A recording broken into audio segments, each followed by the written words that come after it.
We're joined by Alamogordo Tigers head football coach A.J. Cisco, a game day interview, which Coach had some things going on this week, so we're chatting on Friday morning. Yeah, man, I appreciate you accommodating the schedule this week and working with me to get this done, but it's Friday. This is kind of cool. This might be the best way to do it from now on. Yeah, exactly. You still, because I know in your mind on Wednesday, you're still thinking about things getting ready for the day. Now you're just focusing on the day. Now it's done. Everything's done. We're just getting ready to load a bus. Yeah, exactly. Long road trip, certainly. We'll look back at last week first a little bit. I know, we talked about it going into the game. We knew Cruces was very big and a talented team, and we knew that they had a very tough schedule at the beginning of the year. I mean, I'll be surprised. Honestly, I'm surprised they didn't win one or two of those games at the beginning of the season, because that's a very good football team. Yeah, I would put them as a top 4 team in the state, and they're going to have a shot to beat Centennial at the end of the year. It's a quality football team, and Coach Lopez and his staff have done a good job to get that team to improve from where they were week 1 when they played Volcano Vista, and then they had a shot to beat Volcano, and then they had a shot to beat Americus, and then they ran into Cleveland and Eastwood, who are both really, really good football teams. But you got to see it last week. That's a quality football team that's going to cause problems for people in the playoffs. And for you guys, I mean, we kind of got to chat throughout the week because we were at volleyball for a couple of different times. But I mean, you guys moved the ball offensively. Just didn't quite finish off some drives when you needed to. But you said you had over 300 yards total offense. Yeah, we ended up with 341, rushed for 239 and threw for over 100. But we didn't play good defense. I mean, when Cruces goes 7 for 7 on drives with touchdowns, and it was going to be a long night for us in that regard. We were going to have to get them to turn the ball over, and we're going to have to force some stops if we were going to have a shot at it. But offensively, we did play okay at times. I mean, we had 2 drives, one right before the end of the half, that if we had more time, that's probably a drive that we might have a shot to score on. And then the drive where we got stopped on 4th and 1, and that's a credit to Cruces, man. They checked into a defense, and then I was trying to call timeout, and I didn't get it in time, and it wasn't a good call for that defense they checked into. So credit to their staff and with that big stop. But I thought we did okay offensively. I thought we ran the ball very successfully, which we've done for the most part all year against everybody. It's had some success running the football. So we definitely got our hands full this week, but that's a credit to Cruces. That's a quality football team that's going to be a tough out for a lot of people in the playoffs. Yeah, I think their record is going to maybe lull somebody into a false sense of security, and that will be a huge, huge mistake, I feel like, because they definitely got battle-tested over those first 4 weeks of the season. Oh, for sure, and you got to see it. They're very physical, and even though they returned a ton of kids from last year, they still play some sophomores that are extremely talented. That Amaro kid, the tailback, is fast, and he's probably one of the better backs in the state. I mean, he's for real, and Gunner does a good job running that offense, and then they're just so big, physical, and then their middle linebacker that also plays center or guard for him is one of the best linebackers in the state. And you can just look at it and you see he's so violent and physical and plays hard. I mean, that's such a good football team. It's going to be a tough problem for a lot of people down the road. And can't say enough about their size either. I mean, when you're talking guys on the line that are 6'5" and almost 300 pounds, that's very few teams have that, and they've got multiple guys that are like that. Yeah, it'd be nice. I was going to say but I mean, our kids played well on offensively. Defensively, we all understand that it was a struggle, and our kids have bounced back this week and have had a good week of practice defensively, and our staff's done a good job of focusing on some things that we need to fine-tune and fix to give us a shot to win this week or to win tonight. Well, and Hobbs, we know that this is kind of similar with Carlsbad. I mean, they don't return; they lose a lot of their skill players from last year. They had a stellar quarterback, a couple of really good wide receivers, running back.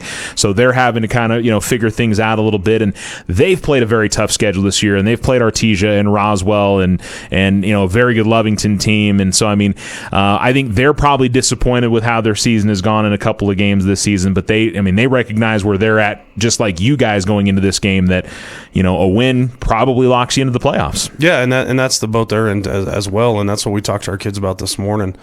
A win will pretty much lock us in, and a win for Hobbs will do the same thing for them. I mean, they own a big win over Rio Rancho. It's a very good football team that has ran into some buzzsaws in Roswell and Artesia this year, and Coach Stevens and that staff have done a good job of graduating a huge senior class, and they were extremely talented last year and had a shot to make the semifinals and play for a state championship. I thought they were that talented, but to graduate that much talent and then come back and still be a quality football team that's got a huge win over Rio Rancho on the road, they've done a good job, and they're going to be a handful tonight. And so obviously we've been doing a lot of comparison, I think, to last year, this year with some of the district opponents and maybe some others in there as well. Defensively for you guys, it's not quite the massive challenge that it was last year, but just like with most teams this year, they are going to have a bit of a size advantage on you guys. Absolutely. They're going to be a lot bigger than us, but we feel we match up better with them than we do with some other teams that we've played on our schedule. Physically, so our defense and going into this week is all about getting us in situations to be successful and letting put our kids in situations where they can play free and get to play and kind of turn it loose and go. And that's been our focus this week, and hopefully it transpires to tonight. Our kids have a little bit more effort and energy defensively, because it is a scheme that we feel we match up well with.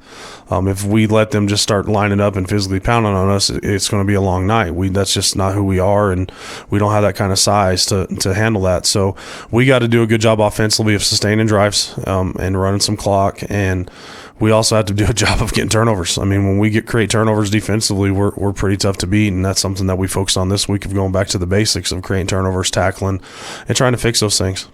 And I know you guys want to run the ball as much as you possibly can, but I think we saw again the short screen game and some other throws that Elijah made last week. Having that in the repertoire and having that in there for you guys to go to certainly makes it more difficult on their defense and how they're going to defend you. Yeah, and that's what we talked about. We're going to take shots down the field. And our whole goal is we're either going to get a completion, we're going to get pass interference, or it's incomplete. But we're going to force people to have to defend that at least, and then throw our screen game and stretch people laterally as well. But we don't make any bones about it. Everybody knows who we are. We want to be physical. We want to run the football. We want to line up and bang. And if you go back to stats from last week, I want to say we threw it 20 times. We threw it 20 times. We were 12 of 20, that's a good completion percentage for us. We're excited for that. But we're also going to run it 40 times and rush the football. We're not going to hide from anybody. We have an identity. Our kids have bought into our identity of who we are, and we're not going to change. And we want to force people and force Hobbs to not play man against us all the time. And if they do, we're going to take our shots, and hopefully good things will happen for us. And certainly, similar to the Capital game, this is a long road trip. I'm sure the kid, at least they've had that a couple times this year. Los Lunas is a long road trip. So we got to fix that schedule. This is 3 long road trips in 1 year, man. It is 3 long road trips for sure. And that definitely makes a little bit of difference going into a season. So, but the kids are acclimated to it. They know what to expect. There is a big difference in when you have that kind of road trip. The kids know what they're going into tonight. Yeah, our kids know how to travel, and our entire program knows how to travel, and the focus of what our entire mindset is, and what's the point of the travel, and our kids handle it well. They've done it. They did it with Las Lunas. They did it with Capital. We've got to come out. We got to start fast tonight, but we don't get it shy away from their long road trips. I know Hobbs goes through the same thing. They go to Las Cruces, I think 3 times this year, or twice, and they went to Rio Rancho. So they're used to traveling as well. So it's not an excuse. We can't use that ever as an excuse. We're going to line up. We're going to travel over there 3.5, 4 hours and play football at 7:00 at Watson Memorial. Yeah, and of course, one of the bigger, I think that is the biggest capacity stadium. It's huge. It's massive. You're the one that gets to hike to the top of that press box, too. As long as it's not as steep as the one at Riverside, I'm okay with it. That one, I got to the top and I was like, it's a huge stadium. I want to say it seats anywhere between 15 to 18,000. Yeah, which outside of when they played Aggie Memorial, or I don't know, they never play any high school football games at University Stadium in Albuquerque, but it holds more than anybody. And if they've got one of the biggest bands in the state every year, so they're making some big noise over there. So it'll be a cool environment. It'll be one of the funnest environments we've been into. Their home sides will be packed. And that's just how big the stadium is. When they played Lovington, that's a huge rivalry game, and Lovington brought a ton of people, but that visiting side seats about 8,000, and it looked like nobody was there. Yeah. But it's a cool environment. They're going to have a ton of people there. The biggest band in the state. It's going to be loud. They've got every environment you ever want for Friday night football. They kind of steal it from West Texas and bring it over here. It's pretty cool. Our kids are in for a treat tonight. We just got to go out there and play well. All right, we'll see what happens. I know that certainly they know what's on the line. You guys know what's on the line, and it'll be hopefully a very fun matchup. Coach, appreciate the time. I appreciate it, man. Go Tigers. All right.